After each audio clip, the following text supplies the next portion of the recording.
కర్కాటక రాశి వారు మహాలయాల అమావాస్య సందర్భంగా ఎలాంటి విధి విధానాలు పాటించాలి, గతించిన వారి యొక్క ఆశీస్సులు ఎలా పొందాలో ఈ వీడియోలో సవివరంగా సంపూర్ణంగా తెలుసుకుందాం.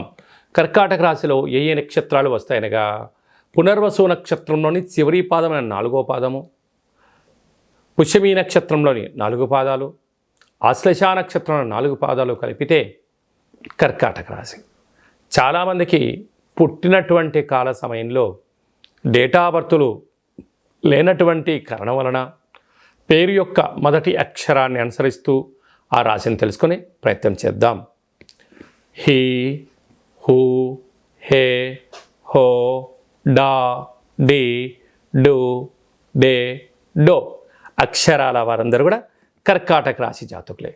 కర్కాటక రాశి యొక్క అధిపతి చంద్ర భగవానుడు కనుక బుధవారం ఉత్తర హస్త నక్షత్ర సందర్భంగా మహాలయాల అమావాస్య రావడం వలన వీలైనంత వరకు పితృదేవతలను స్మరించడం, వారికి దర్భలు నల్ల నూలతో పాటి తెలుపు వస్త్రాలను బ్రాహ్మణుడికి దానం ఇవ్వడం కానీ, ఒక దోషుడు బియ్యాన్ని పెద్దవారికి నమస్కారం చేసుకొని గోమాతకు ఆహారంగా ఏర్పాటు చేయడం కానీ, అలాగనే పక్షులకు ధాన్యం చల్లడం కానీ, కాకులకు ఆహారం వండి పెట్టడం వలన ఈ యొక్క కర్కాటక రాశి వారికి మనశ్శాంతి, ఆయుర్వృద్ధి, జ్ఞానవృద్ధి, ఐశ్వర్య సంపద కర్కాటక రాశి వారి సొంతమయ్యే పరిస్థితి ఉంటుంది.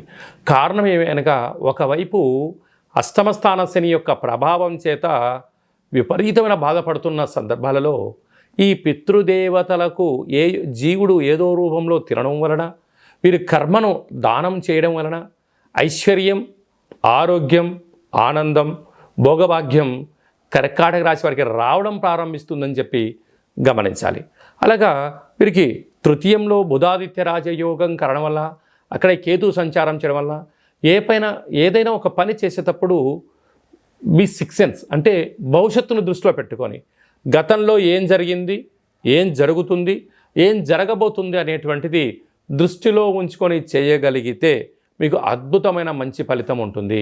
అలాగే అష్టమ స్థానంలో శని యొక్క ప్రభావము తీవ్రంగా ఉండడం వలన, భాగ్యంలో రాహు సంచార స్థితి ఉండడం వలన ప్రేమికులు, భార్యాభర్తలు వీలైనంత వరకు అన్నదమ్ములతో, అక్కాచెల్లెలతో విభేదాలకు ఇది సరైన సమయం కాదు అని చెప్పి గమనించాలి. లాభస్థానంలో గురువు ఉండడం వలన ఇది మీకు చాలా మంచి కాలము. మౌనం, ధ్యానం, ఏకాగ్రత, దానము, సత్సంగము, పారాయణము, ఆసనాలు మనశ్శాంతిని కలిగిస్తాయి. వ్యయంలో కుజ భగవానుడు సంచారం చేయడం వలన, కుజదోష ప్రభావం కారణం వలన మీ జన్మ నక్షత్రం రోజున అష్టమి, పూర్ణిమ, అమావాస్య తిథుల యందున దూర వాయు జల ప్రయాణాలకు దూరంగా ఉండండి. యంత్రాలతో, ఆయుధాలతో దయచేసి చెలగాటమాడవద్దు. ప్రమాదాలు పొంచి ఉన్నాయి.